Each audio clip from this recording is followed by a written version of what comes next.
Bonjour monsieur. Bonjour. Pour le MODEM aussi, c'est la rentrée. Exactement. Comment analysez-vous les 3 derniers mois depuis l'élection du président Macron?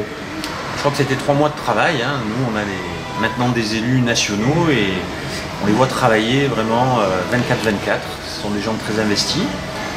Et puis, ils font leur apprentissage et les lois passent. Et ça commence à changer. Donc ça, c'est une très bonne chose. Enfin, en ce qui concerne les députés, vous en avez un.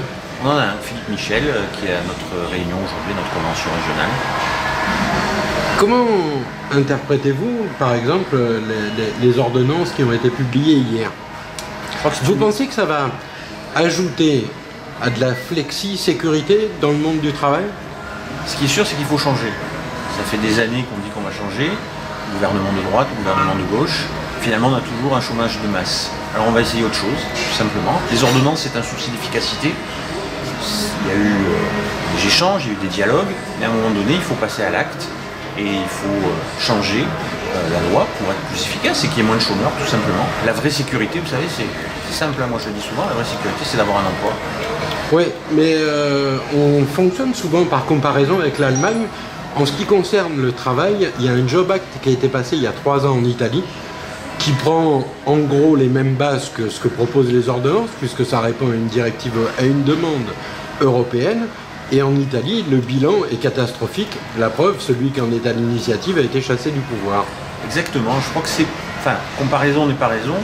Je pense qu'il y a quand même beaucoup de différences entre le système italien et le système français tel que le gouvernement va le mettre en place. C'est la même base que c'est une demande européenne? Philosophiquement, ça peut se rapprocher, mais en réalité, c'est pas du tout. Vous pourrez rentrer dans le détail, mais vous verrez que c'est pas du tout la même chose. Et le système en Italie est assez différent. Revenons, si vous le voulez, au territoire varois. Comment analysez-vous les derniers scrutins? La présidentielle, puis les 2 tours des législatives, où on a quand même assisté à quelques surprises. Oui et non, des surprises non, c'est simplement que le Var, et la région PACA en général, a eu les mêmes comportements que la France entière, c'est-à-dire une envie de changement, une envie de gens nouveaux, une envie de mettre de côté tous les partis traditionnels, et une envie de mettre au pouvoir des gens qui n'ont pas encore exercé, avec des idées nouvelles, avec un rassemblement de gens de droite, de gens de gauche. Je crois que finalement la surprise, c'est qu'il n'y a pas eu de surprise, c'est qu'il n'y a pas eu de comportements différents dans le Var et en PACA qu'en France. L'arrivée de M. Macron comme chef de l'État renforce la position du MODEM au niveau national et dans le Var. Son association avec Bayrou peut vous aider dans un avenir proche? Bien sûr. D'abord, c'est je dirais à 2 niveaux. Il y a le niveau philosophique, c'est-à-dire que depuis très longtemps, les idées qui sont reprises par ce gouvernement, c'est des idées qu'on défend au niveau du MODEM, avec la possibilité de travailler avec des gens de droite, des gens de gauche, sur des sujets importants pour le pays, de raisonner en termes d'idées et non pas en termes de partis. Donc ça, idéologiquement, je dirais, au niveau des idées, c'est une victoire du MODEM. Et puis, il y a la possibilité maintenant d'avoir un groupe à l'Assemblée nationale. Excusez-moi. On a une réunion, les gens appellent pour venir.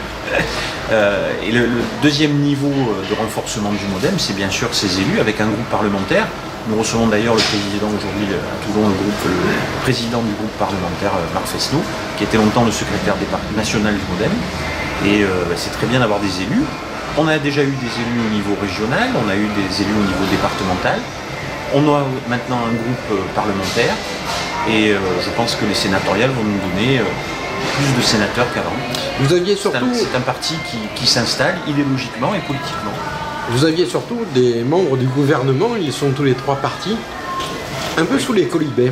Comment vivez-vous cet acte?